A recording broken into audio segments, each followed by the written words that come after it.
नमस्कार दोस्तों, एक बार फिर से स्वागत है आप सभी का आपके अपने चैनल टारगेट एट 1 पे। मैं हूं अमृता और आज जिस टॉपिक पे हम चर्चा करने जा रहे हैं वो है टीजीटी बायोलॉजी का टॉपिक फंजाई पाइथियम। अगर आप भी टीजीटी बायोलॉजी के स्टूडेंट हैं और अगर आपने सिलेबस को थॉरोली स्टडी किया है तो आपके सिलेबस का जो सेकेंड पोर्शन है दैट इज़ फंजाई, और फंजाई में आज हम थर्ड स्पीशीज़ यानी कि पाइथियम फंजाई के बारे में पढ़ रहे हैं। पार्ट 1 की वीडियो में हमने डिस्कस किया था वेजिटेटिव स्ट्रक्चर ऑफ पाइथियम, और आज यानी कि पार्ट 2 की जो वीडियो है उसमें हम डिस्कस करेंगे लाइफ साइकिल ऑफ पाइथियम। और लाइफ साइकिल के अंतर्गत हम पढ़ेंगे कितने टाइप की रिप्रोडक्शन पाए जाते हैं फंजाई पाइथियम में। तो दोस्तों, वीडियो में आगे बढ़ने से पहले आप सभी के लिए एक जनरल सी इन्फॉर्मेशन कि अगर आप भी हमारे साथ मिलकर डेली टीजीटी बायोलॉजी या पीजीटी बायोलॉजी के regarding according to syllabus study material चाहते हैं या वीडियोस चाहते हैं तो ज़रूर सब्सक्राइब करें हमारे यूट्यूब चैनल टारगेट एट 1 को।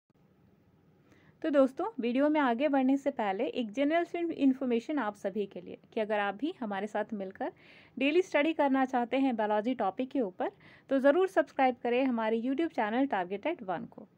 और अगर आप हमारे साथ मिलकर daily study material, daily quiz और पीडीएफ लेना चाहते हैं तो ज़रूर जुड़े हमारे Telegram channel target TGT PGT biology के साथ में, जिसका लिंक आपको डिस्क्रिप्शन बॉक्स में मिल जाएगा।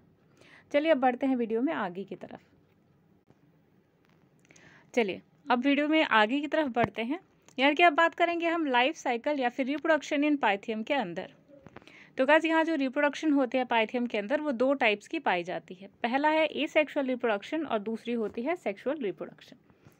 तो सबसे पहले हम बात करेंगे एसेक्सुअल रिप्रोडक्शन के बारे में, और जो सेकंड पार्ट है यानी कि सेक्सुअल रिप्रोडक्शन में उसे हम बाद में देखेंगे। तो चलिए सबसे पहले हम बात करेंगे एसेक्सुअल रिप्रोडक्शन के बारे में। तो यहाँ जो एसेक्सुअल रिप्रोडक्शन होती है वो होती है by the help of zoospores. ठीक है, अच्छा, टीजीटी में क्वेश्चन आते हैं यहाँ से कि एसेक्सुअल रिप्रोडक्शन जो होती है वो किसके द्वारा होती है पाइथियम के अंदर। तो पहला आपका आंसर होगा जूस्पोर्स के द्वारा होती है। सेकंड इज दैट कि इसका स्ट्रक्चर कैसा होता है। तो यहाँ जो जूस्पोर्स होते हैं वो किडनी शेप्ड होते हैं कुछ इस टाइप के। ठीक है, और जो फ्लैजिला होता है ये इस कॉनकेव साइड में अटैच्ड होते हैं दो फ्लैजिलास। ठीक है, दैट मीन्स कि जो जूस्पोर्स होते हैं दीज आर मोटाइल। ठीक है, कई बार क्वेश्चन आता है कि जो जूस्पोर्स होते हैं सेक्सुअल रिप्रोडक्शन के अंदर वो कैसे होते हैं, तो they can able to move. ठीक है, चलिए ये तो हुई जनरल सी बात है जो आपके एग्जाम से रिलेटेड थी।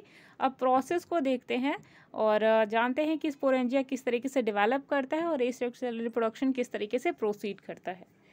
तो दोस्तों, एक चीज़ आपको ध्यान में रखनी है कि जो स्पोरेंजिया होता है, जब हम वेजिटेटिव स्ट्रक्चर पढ़ रहे थे, ठीक है, तो हमने एक चीज़ देखी थी वहाँ पे स्पोरेंजिया। ठीक है, पाइथियम के अंदर जो स्पोरेंजिया होता है वो बिल्कुल टिप पे होता है, टर्मिनल साइड पे, यहाँ पे स्पोरेंजिया, या फिर इंटर कैलरी साइड पे, यानी कि यहाँ पे अटैच्ड होता है स्पोरेंजिया। ठीक है, स्पोरेंजिया क्या होता है, वो वेसल होता है जिसके अंदर स्पोर्स डेवलप होते हैं। ठीक है, जू स्पोर्स हुआ, ठीक है, क्लेमाइडोस्पोर्स हुआ, जो भी जितने भी एसेक्सुअल रिप्रोडक्शन के मोड्स होते हैं वो सभी इन्हीं स्पोरेंजिया के अंदर डेवलप होते हैं। तो ये चीज़ आपको ध्यान में रखनी है। ठीक है, चलिए, ये जो स्पोरेंजिया होते हैं, ठीक है, जब कंडीशन ऐसी होती है अनफेवरेबल कंडीशन, तो वहाँ पर एसेक्सुअल रिप्रोडक्शन जनरली होती है। ठीक है, तो यहाँ पे जो स्पोरेंजिया होते हैं इनकी जो वॉल होती है थोड़ी सी टफ होती है, डबल मेम्ब्रेनस, और इन्हीं के अंदर छोटे छोटे वेसिकल टाइप यानी बबल टाइप का स्ट्रक्चर इनके अंदर डेवलप करता है। और इन्हीं बबल टाइप वेसिकल्स के अंदर छोटे छोटे चैम्बर्स अपने आप ही डिवाइड हो जाते हैं सेल इनके डिवीजन के बाद। और इन्हीं डिविजन्स के बाद जो वेसिकल होता है, ये जो बबल टाइप कवरिंग है, इसी के अंदर छोटे छोटे जूस्पोर्स डेवलप करते हैं।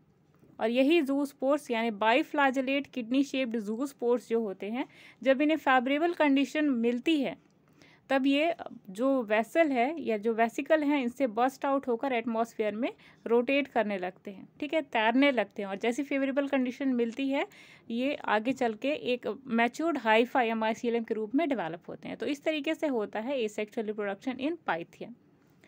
आप सभी के स्क्रीन पे जो इमेज है उसमें आप देख सकते हैं, ये जो पोर्शन आपको दिखाई दे रहा है ये जो होता है ये पार्ट है एसेक्सुअल रिप्रोडक्शन जो होता है पाइथियम के अंदर उसका। ठीक है, तो ये चीज़ आपको ध्यान में रखनी है। ये आप देख रहे हैं कि ये जो स्पोरेंजिया है उसके अंदर एक वेसिकल डेवलप हुआ कुछ इस टाइप का। ठीक है, और यही वेसिकल के अंदर जो ज़ूस्पोरेंजियम है वो बना और डिवीजन स्टार्ट हुई कुछ इस टाइप की, जैसे कि आप स्क्रीन पे देख रहे हैं। और जैसे ही फेवरेबल कंडीशन मिलती है, ये ज़ूस्पोर्स का जो वेसिकल है वो बस्ट आउट होता है, फट जाता है, और जो ज़ूस्पोर्स हैं वो आसपास एनवायरनमेंट में तैरने लगते हैं, और जैसे ही फेवरेबल कंडीशन मिलती है ये एक हाइफा या माइसीलियम के रूप में डेवलप हो जाते हैं। तो ये था एसेक्सुअल रिप्रोडक्शन का प्रोसेस। चलिए मूव करते हैं। जो सेक्सुअल रिप्रोडक्शन है पाइथियम के अंदर वो किस टाइप से होती है। तो दोस्तों जो सेक्सुअल रिप्रोडक्शन देखी जाती है जनरली पाइथियम के अंदर वो ऊगैमस टाइप होती है। अच्छा, ये ऊगैमस टाइप क्या होती है हम ऑलरेडी डिस्कस कर चुके हैं। तो अगर आपको डीप में देखना है ये चीज़ें, जब हम एल्गी का जो हम सेक्शन पढ़ रहे थे, जब डेवलपमेंट ऑफ एल्गी, तो वहाँ पे हमने डीप में डिस्कस किया था oogamous, isogamous, anisogamous type के रिप्रोडक्शन के बारे में काफ़ी डिटेल में। तो अगर आपने नहीं देखी है एल्गी की वीडियोस तो आप जा कर के देख सकते हैं हमारे चैनल की प्लेलिस्ट में। ठीक है, चलिए अब वापस आते हैं अपने टॉपिक के ऊपर। तो जो सेक्सुअल रिप्रोडक्शन है पाइथियम के अंदर वो ऊगैमस टाइप की होती है, यानी कि एंथेरिडियम और ओवम के कॉन्जुगेशन से या मिक्सिंग से बनता है जाइगोट। ठीक है, यहाँ जो मेल और फीमेल रिप्रोडक्टिव स्ट्रक्चर्स हैं इनके नाम भी आपको जाना ज़रूरी है, क्योंकि 1 नंबर का क्वेश्चन आपको वहाँ टीजीटी के एग्जाम्स में देखने को मिलेगा। यहाँ जो मेल रिप्रोडक्टिव ऑर्गन है या गैमेट है उसका नाम है एंथेरिडियम। ठीक है, और जो फीमेल रिप्रोडक्टिव स्ट्रक्चर है उसे हम ऊगोनियम के नाम से जानते हैं। ठीक है, अच्छा, ऊगोनिया और एंथेरिडिया जो है जो जनरली डेवलप करते हैं एक दूसरे के कांटेक्ट में या बहुत ही क्लोज। एंथेरिडिया डेवलप करता है ऊगोनियम के पास में, कुछ इस टाइप का स्ट्रक्चर होता है। ये है ऊगोनियम का स्ट्रक्चर जो बिल्कुल स्फेरिकल या गोल होता है, और इसी के साइड में बिल्कुल ट्यूब से अटैच्ड होते हैं एंथेरिडिया कुछ इस टाइप के। ठीक है, तो ये जो होता है स्ट्रक्चर ये आपको देखने को मिलेगा माइसीलियम के अंदर पाइथियम के। ठीक है, तो ये एंथेरिडिया है और ये है क्या ऊगोनियम, और ये इस टाइप का जो स्ट्रक्चर होता है ये बिल्कुल ही फेवरेबल कंडीशन प्रोवाइड करता है सेक्सुअल रिप्रोडक्शन इन पाइथियम के अंदर। ठीक है, जैसा कि आप अपनी स्क्रीन पे देख सकते हैं, ये जो स्ट्रक्चर आप देख रहे हैं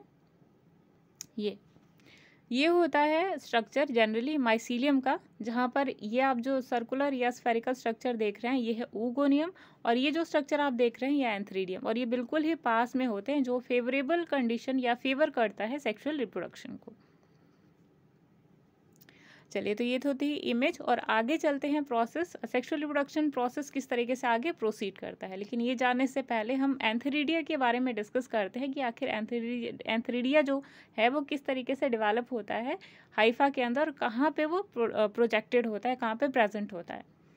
तो यहाँ जो एंथेरिडिया होता है वो टिप पे प्रेजेंट होता है, लेटरल साइड ऑफ हाइफा। ये जो हाइफा के अंदर एंथेरिडियम होता है वो बिल्कुल टिप पे, जहाँ पे अगर हम बात करते हैं तो इनका जो टिप है इस पे प्रेजेंट होता है क्या, ऊगोनियम, और ऊगोनियम के बिल्कुल लेटरल यानी कि साइड में अटैच्ड होता है एंथेरिडियम। ठीक है, और ये ब्रांच्ड की तरह या तो दोनों साइड में अटैच्ड होता है या फिर एक साइड में अटैच्ड होता है, यानी कि एंथेरिडिया जो होता है वो कई सारे होते हैं और ऊगोनियम जो होता है वो सिर्फ सिंगल होता है। ये भी चीज़ आपको ध्यान रखनी है। ठीक है, अच्छा, एक चीज़ और आपको ध्यान रखनी है कि अगर जो सेम ब्रांच के अंदर ऊगोनिया और एंथेरिडिया डेवलप होते हैं तो इसे हम मोनोक्लाइनस कंडीशन बोलते हैं, और अगर सेपरेट हाइफा के अंदर डेवलप होते हैं तो उसे डाइक्लाइनस कंडीशन बोली जाती है। ठीक है, यानी कि मेल और फीमेल स्ट्रक्चर अगर सेम ही हाइफा के अंदर हैं तो मोनोक्लाइनस, और अगर डिफरेंट के अंदर है तो डाइक्लाइनस कंडीशन इसे बोला जाता है। ठीक है, अच्छा, चलिए आगे बढ़ते हैं वीडियो में। जो एंथेरिडिया होता है, यंग एंथेरिडिया, ये इलोंगेटेड और क्लब शेप्ड होता है। Club shaped means what, elongated इस टाइप का आपको ट्यूब लाइक स्ट्रक्चर दिखाई देगा। ठीक है, और एक सेकेंड, और यहाँ जो एंथेरिडिया होता है वो क्लब शेप्ड होता है, यानी कुछ इस टाइप का स्ट्रक्चर होता है। ठीक है, मल्टी न्यूक्लिएट होते हैं, यानी कि एंथेरिडिया के अंदर कई सारे न्यूक्लियस पाए जाता है। ये भी इंपॉर्टेंट क्वेश्चन है जो आपकी टीजीटी के एग्जाम से पूछा जा सकता है।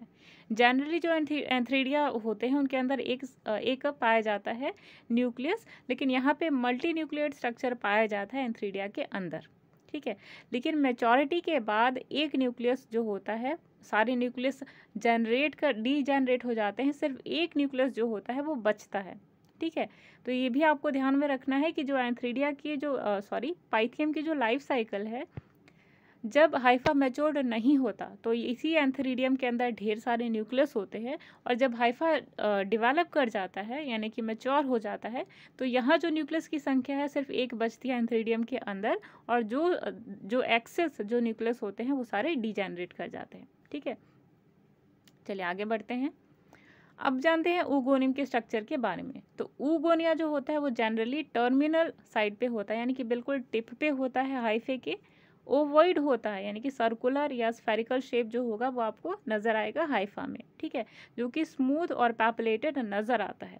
ठीक है, जो साइटोप्लाज्म होता है मैच्योर्ड ऊगोनियम का, वो डिफरेंशिएटेड होता है पेरिफेरल पेरिप्लाज्म और सेंट्रल ऊप्लाज्म के बीच में। यानी कि ये जो स्ट्रक्चर है ऊगोनियम का, ये जो साइड का दिख रहा है आपको पोर्शन, जो कुछ ज़्यादा डेंस नहीं होता, ये होता है पेरिफेरल पेरिप्लाज्म। और ये जो सेंट्रल हिस्सा आपको दिखेगा जो ज़्यादा डेंस होता है, जहाँ पे न्यूक्लियस प्रेजेंट होता है, तो इसे हम ऊप्लाज्म कहते हैं, सेंट्रल ऊप्लाज्म। ठीक है, तो आई होप आपको इतना क्लियर हुआ होगा।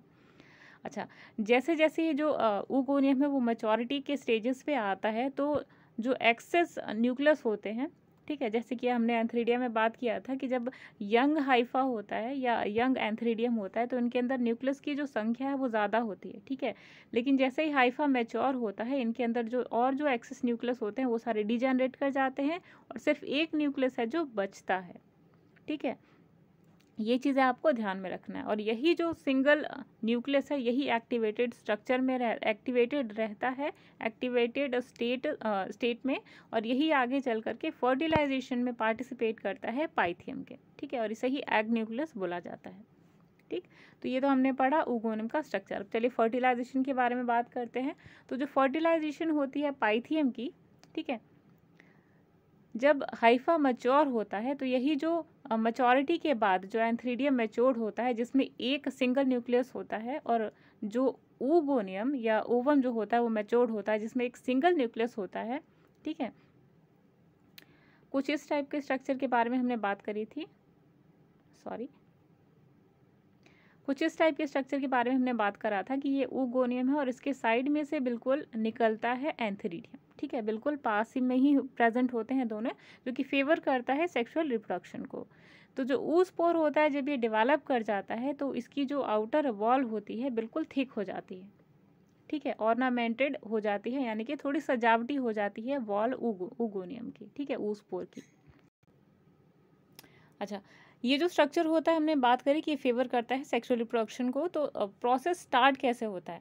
जैसे ही फेवरेबल कंडीशन मिलती है, यानी कि थोड़ा सा मॉइस्चर टाइप का जो एटमॉस्फेयर है ये इन माइसीलियम को मिलता है पाइथियम के, तो ये जो मेल गैमेट है दैट इज एंथ्रीडियम, ये इलोंगेट करता है, यानी थोड़ा सा और लंबा हो जाता है और अटैच हो जाता है इस ऊगोनियम के ऊपर। ठीक है, और इनके अंदर एक केमिकल रिएक्शन होती है जिसके द्वारा ये आउटर लेयर जो है ऑर्नामेंटेड लेयर ये डिसॉल्व कर जाती है, और यही जो मेल न्यूक्लियस है वो अंदर एंटर कर जाता है ऊगोनियम के अंदर। ठीक है, और after the process of amphimixis ये मेल और फीमेल जो न्यूक्लियस है ये एक दूसरे के साथ में अटैच हो जाते हैं, मिक्स हो जाते हैं, और जो स्ट्रक्चर बनता है दैट इज जाइगोट। ठीक है, जाइगोट बनने के बाद क्या होता है, ये प्रोसेस हम by the help of image काफ़ी डिटेल में समझते हैं। ठीक है, तो चलिए आप अपने स्क्रीन पे जैसा कि आप देख सकते हैं कि ये जो प्रोसेस है जहाँ पे ऊगोनियम के अंदर कई सारे जो एंथ्रीडिया है वो अटैच हो गए हैं, लेकिन ध्यान में आपको रखना है कि कई सारे एंथ्रीडिया अटैच ज़रूर होते हैं, लेकिन फर्टिलाइजेशन सिर्फ एक एंथ्रीडिया के साथ होती है जहाँ पे सिर्फ एक न्यूक्लियस प्रेजेंट होता है। ठीक है, अच्छा, दोनों के अंदर जैसे कि आप देख रहे हैं कि दोनों मेल और फीमेल जो न्यूक्लियस है वो मिक्स हो गया, और उसके बाद जो स्ट्रक्चर बनता है उसे हम कहते हैं ऊस्पोर्स। ठीक है, ये जो ऊस्पोर होता है अंदर आगे चल करके छोटे छोटे सेक्शंस में डिवाइड होता है।